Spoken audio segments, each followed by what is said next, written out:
my 2009 Volvo S40 T5 all-wheel drive R-Design that I've been working on now for almost 2 years. It's crazy to believe that it would take that long to actually fix this car, and it really doesn't take that long. It's just because I'm so slow and very detailed and want everything to be back to OEM spec, just like it was the day I rolled off the showroom floor. So it's taken me a lot of money, a lot of parts, a lot of trips to the junkyards all over the southeast to try to find what I need to get this car back to 100% operating condition. It's been a struggle trying to send parts to the UK and back, all that kind of stuff. But the most recent problem, let me tell you a little story of what happened. So, my daughter and I needed to take the Volvo for a little test drive. I just put the new tires and wheels on the car, and I cleared out a whole bunch of codes from the computer, from the CEM. I cleared them all out. Everything was good, right? But there's a few check engine lights or DTCs that have to be cleared by driving the vehicle, like tire pressure monitoring systems, such things like that. I had 5 lights, 5 left that needed to go out automatically upon driving the vehicle. So I drove the vehicle. It was about 10 p.m. at night. My daughter jumps in the car with me, and we're just going to go for a short stroll down the road and back. Well, we get just a couple of miles down the road, and I'm going about 45 miles an hour, and I go around this little curve, and it's dark. And all of a sudden, Miss Doe decides to jump right out in front of me. I couldn't get out of the way. I couldn't stop. There was nothing I could do. So what I do? Hit the deer. I hit the deer on the maiden voyage of this car with it actually at near 100% completed. Near.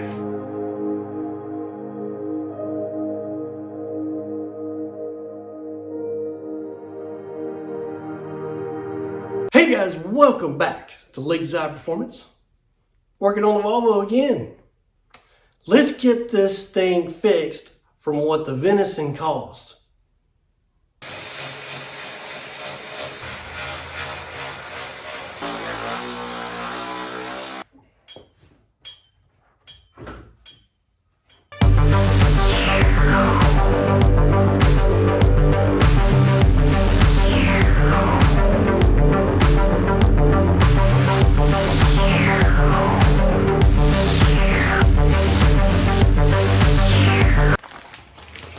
These are the pieces that I kept breaking. Or this is the piece that I kept breaking. This is the power door lock module for a Volvo P1. I don't know if it's the same on other models. At least for the P1, this is what you're looking at. A little rod here. That page for an electric lock, $6.99. This is the panel, the inside part of the panel, my driver's door. But this part right here is the part that I've been breaking over and over again. So I've broken like 3 of them. The deal is if you don't take the door handle off the outside of the door first, then this isn't going to come out without breaking it. That's just how it is. This in here.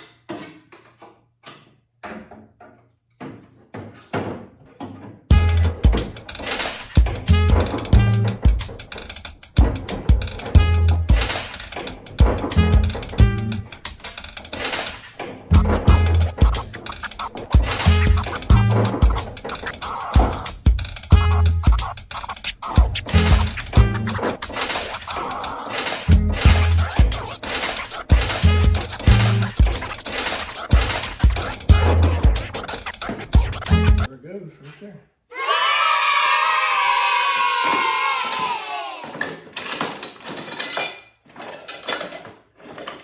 Thermostat.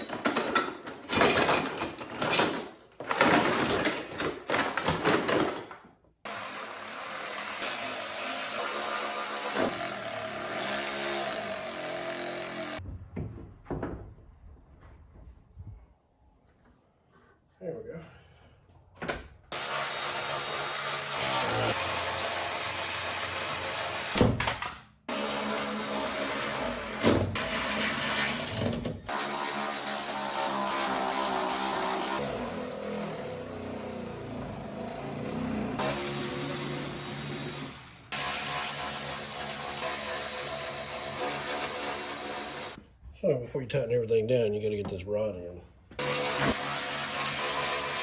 So this is going to be our next piece that needs to go in.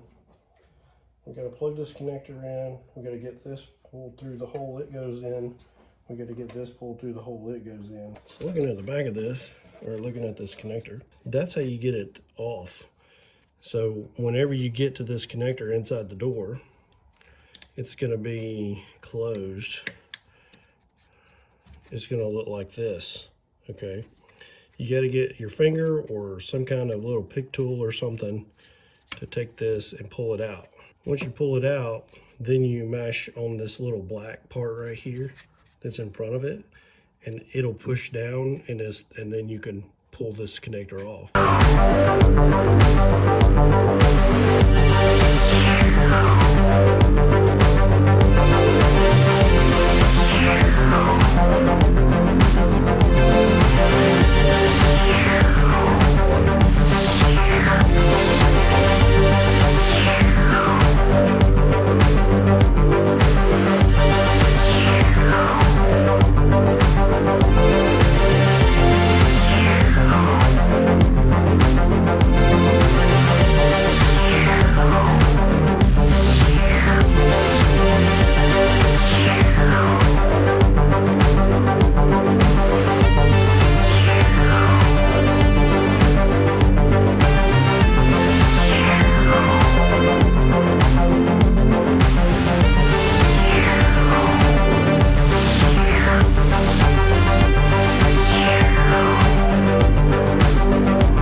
Alright, so now we need to get this guy off right here.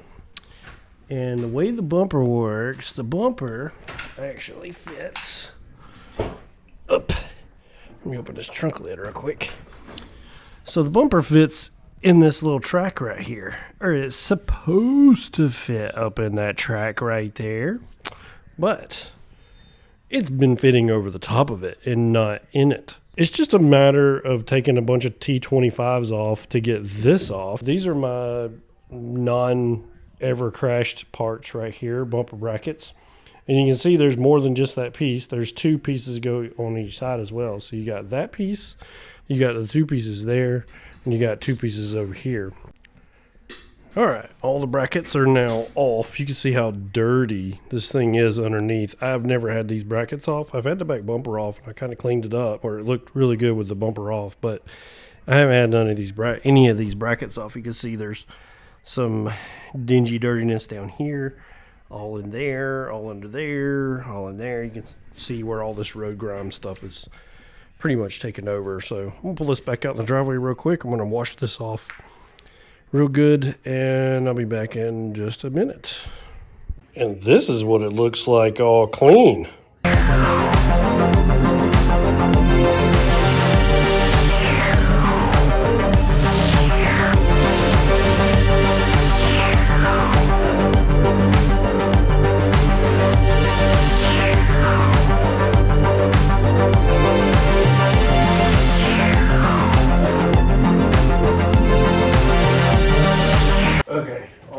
Back on. I fitted the bumper back up. I don't have the bottom screws in yet or the side screws, but I want to see if this worked. Hopefully this is in there now and it isn't like raised up in the middle. It still kind of feels raised. It might have been raised so long that I don't know. About to see. Let's just see what happens. I mean, worst case scenario, it doesn't work, and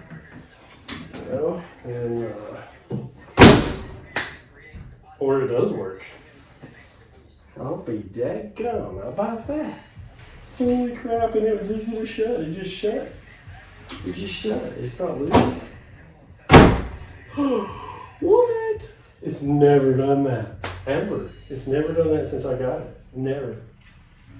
That was so easy to fix. Such an easy fix. All you gotta do is make sure the top of this bumper goes in that little channel. All you gotta do, it's a little stubborn because you gotta line these up right here under the taillights. You gotta line those up, but then you also gotta line this up. And when you put it in here, it wants to raise it up above this. That's what happens. So if you line these up and you don't make sure this part's pushed down too at the same time, you need 4 hands. So, but you don't have 4 hands, so you got to just kind of figure it out. But yeah, worked perfectly. And the other side, over here on the passenger side, was kind of sticking out before. It's not sticking out anymore. So now it's like all buttoned up and smooth, and the gaps look correct and all that. So this was 100% worth the like $5 I spent on all those brackets. Was like $5 literally at the junkyards. That was worth every penny. So, all right, I'm gonna get the rest of the hardware put back in this thing, and then I'm gonna flip it around and we can work on the front. Let's do it.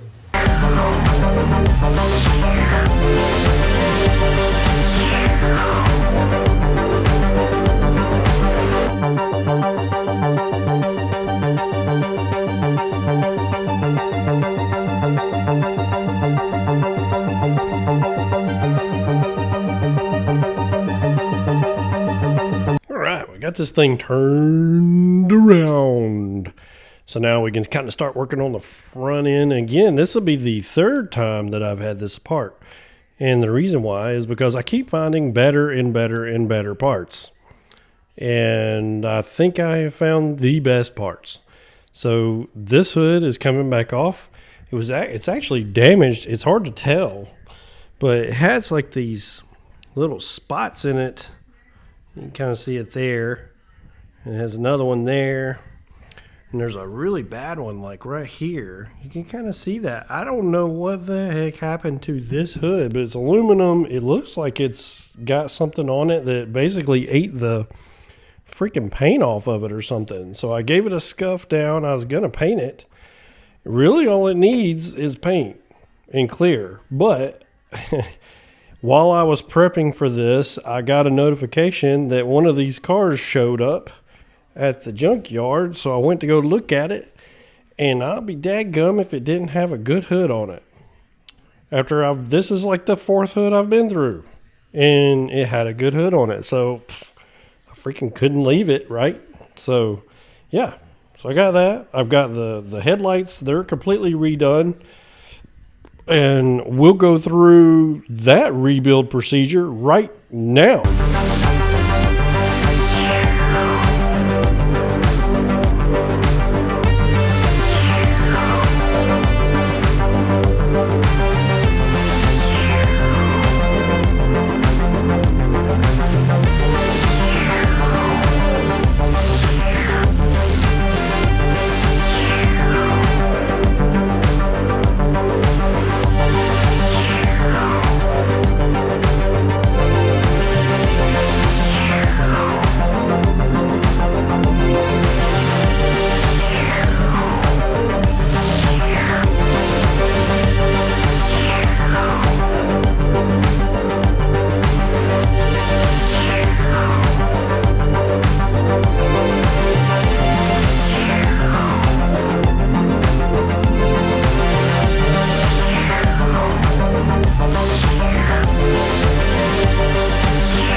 we are back, and you can see all the work and wiring and everything that I had to go through to get these done. I actually repainted those little lenses there, which it looks excellent. These look excellent. They come that like really light gray color from the factory, and I don't know. I mean, I like that color right there. I like it a lot. I like that. Looks really good to me. When I found this hood that's in mint condition, I was like, well, you know, it's pretty cool because now I have a grill that's in mint condition. I've just got to get the Artisan holder and emblem off of that one and put it on this one until I can find an Artisan grill. Everybody wants like an arm and a leg for them on like eBay and stuff. I think they find them in junkyards and then they list them online because they know they're pretty rare, so they just freaking list them on eBay for like $200-300, and god dang. We're going to put the Artisan logo on here. We're just going to run this one for now. I know it's supposed to be the satin silver, and if you're not aware, the Artisan has everything's a satin silver, so the mirrors, this is actually not the color of the car. This is like a metal cover over this. So like if you take this skull cap off, you'll notice that it's actually, I don't know how they do it, but it's some kind of foil or something, but it's like a satin silver finish. It's not, I don't think it's painted. It might be clear coated, but it's definitely not painted. But you can tell it is definitely a different color than that. And it doesn't matter what color Artisan you get. If you get the black, you get the red, the white, doesn't matter. The skull caps are always this color. They're silver. What's weird to me though is the emblems on the back are chrome. They didn't do these in satin silver. They didn't do the Volvo logo right here in satin silver, which kind of, I don't know, they kind of cheaped out on that, right? It's supposed to be a satin silver, but you know, I just don't want to pay what the prices are online right now for them. So I'm just kind of waiting to see if I can find a roadkill somewhere at a junkyard or something where I can just run across one for really cheap or paint mine. We'll get this stuff apart real quick and see if we can get this thing put back together. Let's do it.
We're going to swap this hood out real quick, and that way I can close my garage because it's freezing butt cold outside this evening.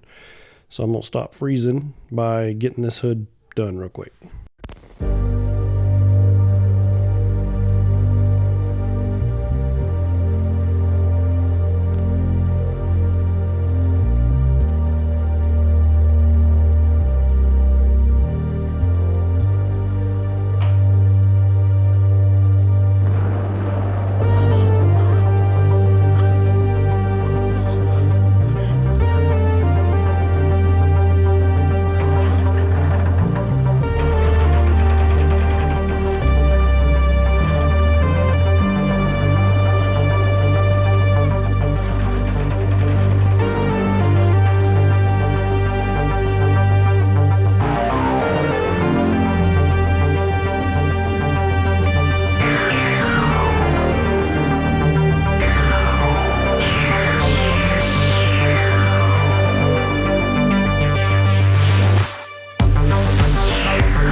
Let's get the front end buttoned up.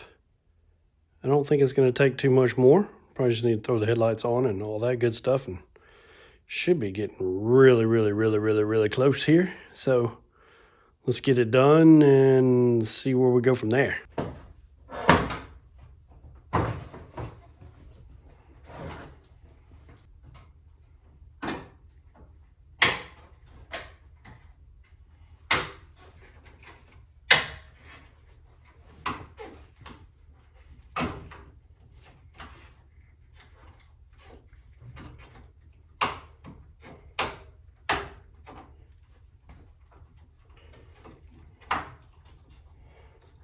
Got to get this Artisan logo off of this grill so I can put it on the new one. It's basically just two clips right here in the back, and it just sandwiches this location on the grill.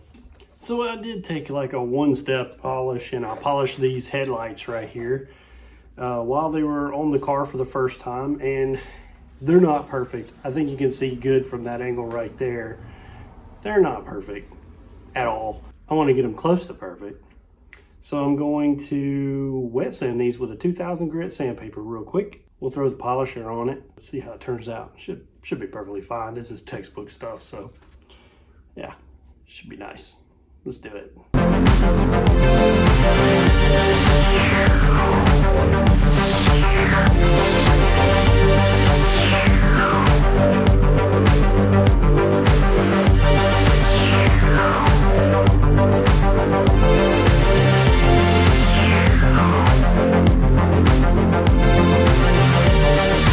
Well, look at this beautiful little mess we got here. I think I've got all the parts cleaned up. I've got the headlights polished up. There's the bumper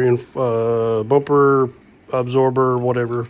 These go in the fender liner before the fender liners go in. The fender liners are clean over there. Man, I'm still proud of how this freaking grill turned out. I still need to paint this spoiler on the bottom of the bumper, but I want to get everything assembled, take it for a test drive, make sure everything is good. Got to get this thing back together right now.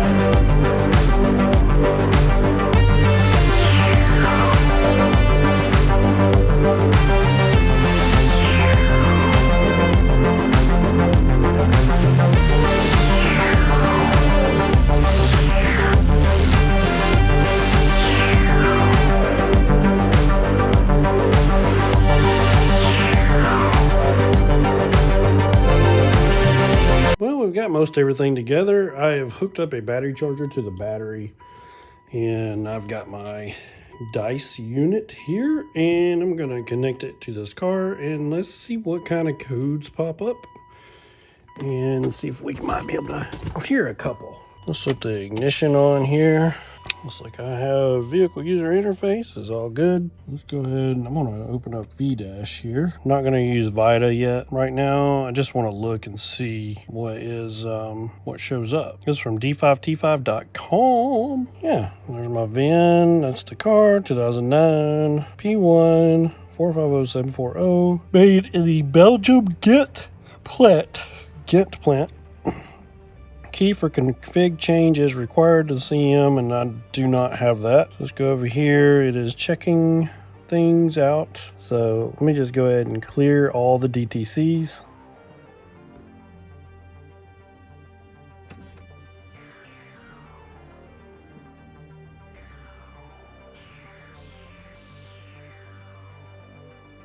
Clearing SRS. So it's clearing everything.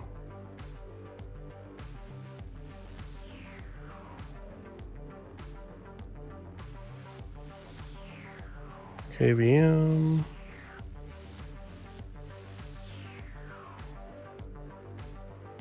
They got a flashing ABS light up there. And the brake failure light is on.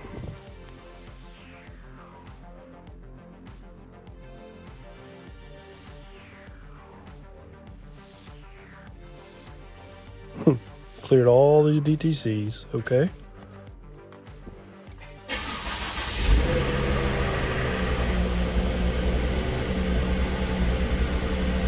Oh no, there it goes.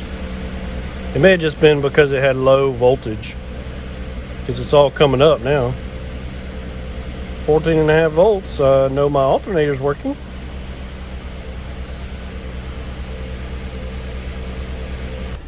Let's see what shows up here on the dash. Brake failure, open hood, fuel washer fluid, screen control off. Still can't turn that on or off.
Gotta have that laptop with me in my dice unit. Driving a Volvo, driving a European car around my town. You gotta have your laptop and your dice, right? You gotta have it.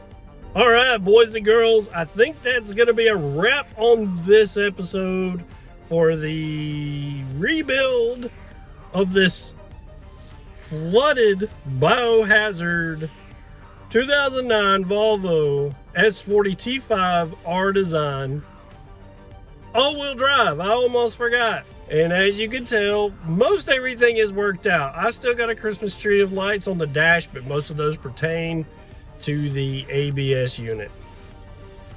You know, whatever. I've driven this thing around. The brakes are finally cleaned back off again. Thanks for visiting my channel. Please like and subscribe. You know who you are out there. You looking at my channel and you're not subscribing. You want to subscribe to my channel. I'm just really stoked that this car is back on the road again. Geez, that deer messed this thing up, but it's all good. It's the way life goes sometimes. We'll see you later, guys. Have a great weekend. Later.